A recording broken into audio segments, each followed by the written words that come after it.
The next question is Pascal Cossard, secrétaire perpétuel de l'Académie des sciences de l'Institut de France. And I met her when she was at a meeting many years ago, not too many, Yes. in the south of Israel, around the Dead Sea. And I saw her many times at the Pasteur Institute. But what's most important is that she's very much involved in the molecular and cellular mechanism involved in bacterial infections, and their model is Listeria monocytogenes, and she'll explain to us why this was selected as the model. Okay. Well, thank you very much for having me here. I'm happy to participate to this joint meeting between the Academy of Science from France and the Academy of Science and Social Sciences from here. My talk is very, very well prepared by Ada because she talked about bacteria, she talked about antibiotics, and she talked about ribosomes. So in fact, what I wanted to do today is really to share with you the in-depth study that we have done on one single bacteria by a combination of many approaches, cutting-edge technology, and this is with the idea of touching new concepts in different areas like cell biology, fundamental biology, and molecular medicine. So we study bacterial pathogens because, as said before, infectious diseases are still a big problem. They are responsible for 1/4 of the deaths per year in the world. And you see, they are responsible for respiratory disease, HIV, diarrheal disease, tuberculosis, malaria. More than that, many cancers are associated with an infectious agent. Gastric cancer is associated to Helicobacter pylori, liver cancer with hepatitis B virus, cervical cancer by papillomavirus, and so forth. In addition, new diseases are emerging due to major changes in socio-economical, ecological, and climatic conditions. Species barrier across and animal diseases can affect humans. On the top of that, all diseases are re-emerging. In many cases, example given, tuberculosis, they are more dangerous due to multi-drug resistance.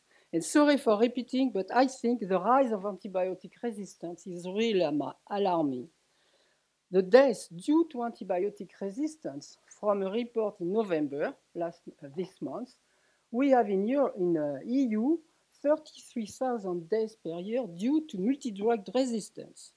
And in a recent report, it was said that in the world, the number of deaths due to antimicrobial resistance in 2050 will be higher than from cancer.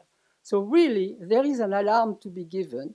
And the alert was given first by WHO, the World Health Organization, in 2014, to really highlight that antimicrobial resistance is really a danger for humanity. In 2015, the G7 health minister also highlighted that we are aware that antibiotic resistance is a multisectoral problem. We fully support the World Health Organization global action. And again, in 2016, the United Nations Declaration also focuses on antibiotic resistance. In 2017, the G20 Declaration was also highlighting that there should be really a mondial, a global hub to maximize the impact of existing and new antimicrobial basic and clinical research initiatives. So I think we are really, like it was said in the previous talk, at a post-antibiotic area. And really, we have to be aware that we are in front of a very new period in infectious disease. There is, I think, an urgent need for new therapeutics, like was mentioned. And in our lab, what we do is to try to understand in details an infectious process, because we think it's an absolute prerequisite to design and generate new anti-infectious drug.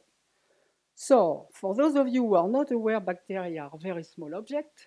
They are not visible by eye. They are 1 to 10 micron long. And in the tree of life, I like to highlight that there are many, many species of bacteria. Some are really non-pathogenic. They are in the environment. Some are symbiotic. They can live on the roots of plants. Some are, for example, commensal bacteria. They are in your gut, in your skin. And very few are pathogenic. I insist on the fact that there are few bacteria which are pathogenic. So, very systematically, we can classify the bacteria in 2 big categories, the extracellular bacteria and the intracellular bacteria. So the extracellular bacteria can generate a disease sometimes by a single toxin. You know about the diphtheria, and the single toxin is responsible for the disease. You know about Clostridium botulinum, which is producing botulism, and this is due to one toxin. But very often, in most cases, it's multifactorial. And this is true for extracellular bacteria, but it's also true for intracellular bacteria. So here again, intracellular bacteria, I classify in 2 categories. Those which are just resisting the killing by macrophages, by phagocytic cells, and those which have, in addition, other capacity, which is to go and enter into non-phagocytic cells. That means they have the possibility to enter into cells and to hide into cells. And today I would like to focus on this bacterium. And what I'll do is briefly give you an introduction to this bacterium. Then I will highlight some emblematic interactions of Listeria with mammalian cells. And in that case, I will show you that this has led to new concepts in cell biology.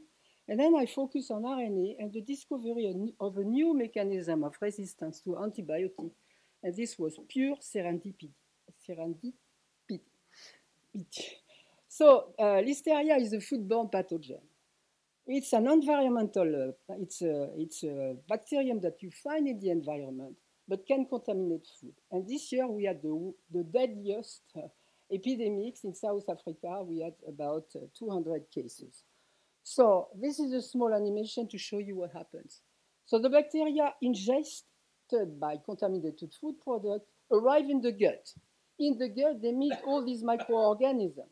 But Listeria, in contrast to many of these, has the capacity to cross the intestinal barrier, either at this locus called the Peyer patches or in the villi. They go either through the open space liberated by the cells which are apoptotic, or they like to go at the level of the goblet cells, which are the cells which secrete the mucus. So you see the green bacteria which is going to enter the cell. This bacteria has on its surface a component which is called internalin, and internalin can interact with E-cadherin at this level. So the bacteria will enter in the goblet cells and then will be able to reach the blood. You see the bacterium, and it can reach the blood. From the blood, it will go to deeper organs like the liver, the spleen, and in addition, the brain in immunocompromised individuals. So this is a very, very bad disease. And in addition, in pregnant women, this bacterium can go to the placenta and cross the fetal-placental barrier. So here it is using 2 proteins, 2 receptors on the placenta, and then it will infect the fetus, generating abortion. So it's very, very bad for women. So this is at the level of the whole body. So I repeat, bacteria cross the intestinal barrier, can go to the liver and spleen, and again reach the placenta and the brain and the placenta. So at the level of the cell, as I said, this bacterium is able to enter. It enters and it then trapped in a small pocket, a small vacuole. Then it lyses the vacuole, and from there, it is able to recruit some components of the cell, actin, for example. It polymerizes actin, and this actin somehow provides a movement for the bacteria, which are able to go from one cell to the other, and then the disease is disseminating in the tissue. So what we can conclude from that is that Listeria is a cell biologist which is exploiting many, many actors in the cell, like this E-cadherin and other components of the cell that I don't have time to detail. What I would like to discuss one point, entry.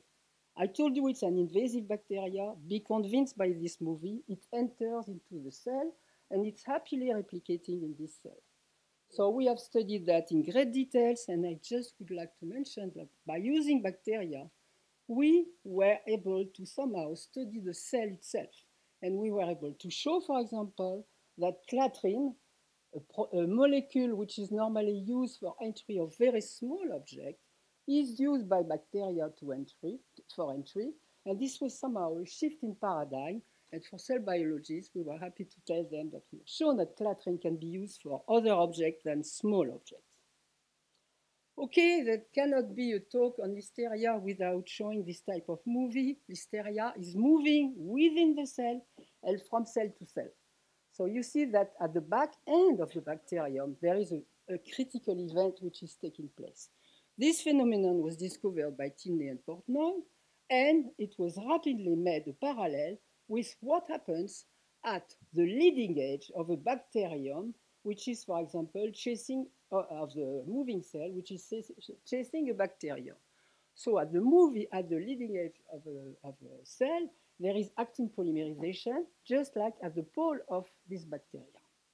We have been lucky. We identify a mutant of Listeria, which is not able to move. And by studying this movement, we found a protein.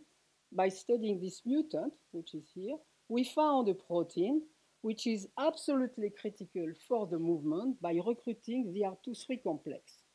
So this is a 7-protein complex that I don't have time to detail, but this complex binds to ACTE, which is a dimer, and from that, it recruits actin monomer and polymerizes the actin monomers. The same phenomenon occurs at the leading edge of the cell, which is moving, and here it's not an ACTE protein, but a WASP family protein, which is recruiting the R2-3 complex. And what is nice is that the ACTE and the WASP family proteins are absolutely similar in sequence. So here again, we provided cell biologists with a tool, ACTE, to find the R2-3 complex and to show how both bacteria and cells are moving. So we like things which move. We are now studying mitochondria. You know that mitochondria provide energy to cells. They fragment, they fuse, they fragment, they fuse. And what we have shown is that during infection, very strikingly, the mitochondria fragment. They fragment, and this fragmentation is absolutely critical for the infection. But it is a DRP1 independent fragmentation. That means the molecule, which is a dogma molecule to mediate fragmentation, is not used in the case of Listeria, and we are searching for this new molecule now. Okay, I want to change gears now. I want to change gears and go to post-genomic studies. Okay, we have studied biodiversity. We have compared the genome of the pathogenic species and the non-pathogenic species to extract new virulence factors. But today I would like to talk about RNA. We wanted to find small non-coding RNAs involved, for example, in virulence. So we have identified a number of small RNAs, but we did not study their function per se. We were more interested in regulation, in the regulation of their expression. We wanted to know how these small RNA are expressed. And in fact, we found that many of the small RNAs were regulated like genes by riboswitches. So what are riboswitches? Riboswitches are regions which are upstream of genes, upstream of open reading frame, which can form stem and loop structure, alternative stem and loop structure. And this depends on the presence of a ligand. So if there is no ligand, for example, stem 2, this region 2 binds to region 3, and then there is a transcription which is occurring. If there is the ligand, 1 binds to 2, 2 to 3, and there is an early termination of transcription. So what we found is that what is true for genes, that is genes encoding proteins, is also true for 2 at least RNA, small regulatory RNA in Listeria, and it's true for other bacteria now. I don't have time to tell you that, but this is critical for virulence. But riboswitches were discovered or were clearly identified in 2002, but 30 years before, there was a man, Charles Janowski, who had described attenuation as a mechanism which is in fact producing exactly the same thing, early termination or long transcription of a gene. And in that case, there was no ligand involved, there was the ribosome involved at a small open reading frame in front of the gene under study. In that case, it was the tryptophan operon. So what he showed is that if there is no tryptophan, then the ribosome is stalling on this small open reading frame, and then there is expression of this ORF. If there is tryptophan, then the small open reading frame is translated, and there is attenuation, that is transcription arrest. So this was there, and what I'm going to show you is that we have discovered, in collaboration with Rotem Sorek at the Weizmann, two genes which are involved in antibiotic resistance, and they are regulated by attenuation. So before telling you that, I'm just repeating what was said before, is that some antibiotics are targeting ribosomes, and are those that we have studied. So lincomycin and erythromycin, which are the stars that I am presenting here. They block translation because they go to the ribosome and they freeze the ribosome, which is stalling on the mRNA. So what we did was the following. We took our bacteria of interest, which is Listeria, you understood, and we grew them either in the absence of antibiotic or in the presence of antibiotics. And what we found is that we had two genes, at least two genes, where we found that there was only a small transcript or, in the presence of antibiotics, long transcript.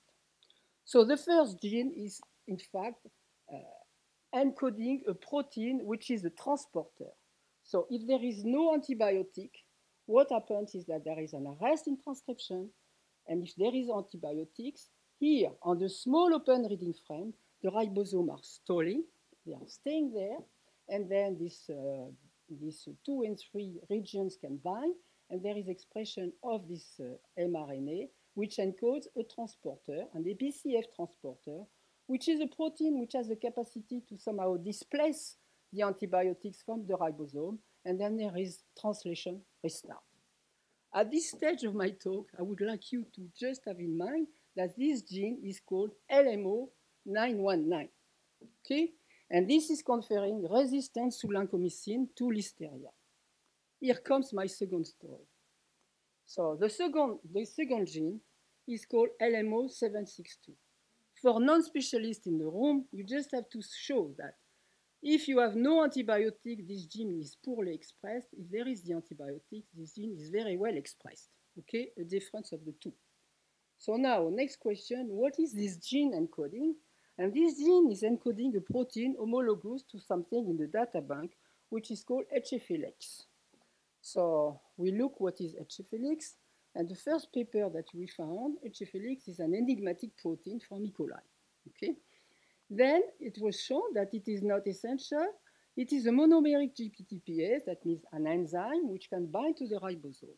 And what started to be really interesting, it is a heat shock protein. That means if you put the bacteria at high temperature, this protein is produced, and it is able to split the ribosome and recycle the ribosome.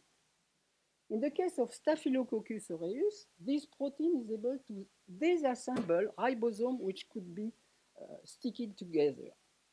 So, to show that in the picture, if you have a heat shock, in E. coli or in Staphylococcus aureus, HFLX splits the ribosome, which are stalled because of the heat, and it rescues their activity because it somehow dissociates the ribosome, recycles them for translation. So the question was, ribosome splitting has never been associated with antibiotic resistance. Are we dealing with a new mechanism? You guessed that the answer is yes, but I want to show you just 2 data slides.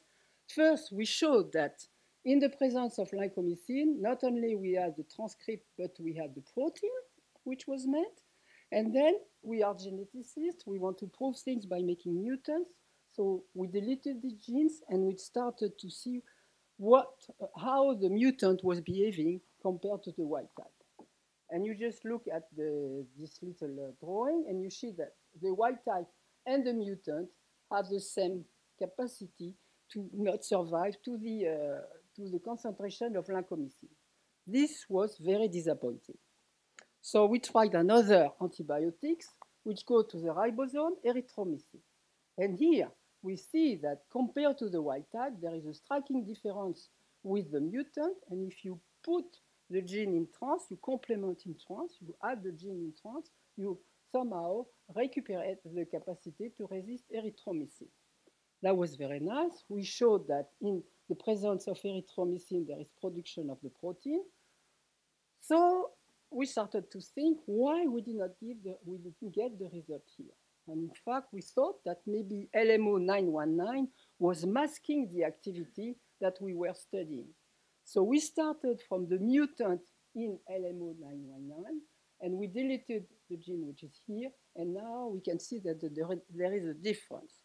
We complemented this mutant, and we restore the resistance. So at the end, I think we can conclude that we have a new antibiotic-resistant gene, and we now name this gene HF-Helix-R. So we have to prove the function. So the function in the case of E-shock for E. coli and Staph aureus had been shown as follows.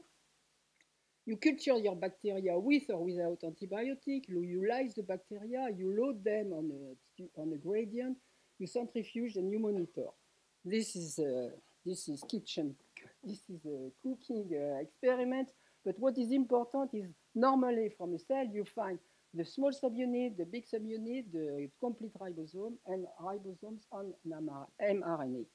So what these people had found in the case of E. coli, in the case of during each shock, either with the wild type or the mutant, you have a difference in the peak. You have more of this species compared to that.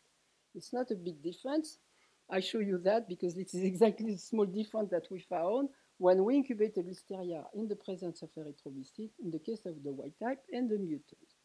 So we think that HF-Helix-R behave as HF-Helix of E. coli. So I am not going into details, but just be aware that we are dealing here with also an attenuation mechanism. So the conclusion is that without antibiotic, the bacteria is not producing a gene downstream from this region. So there is a premature arrest of transcription. In the presence of antibiotics, the ribosomes are stalling in the small open reading frame, which is upstream from this gene, and there is expression of the gene, which encodes a protein, which has the capacity to split the ribosome. The ribosomes are recycled, and they can start the translation again. So we think it's a very, very new mechanism of resistance to antibiotic.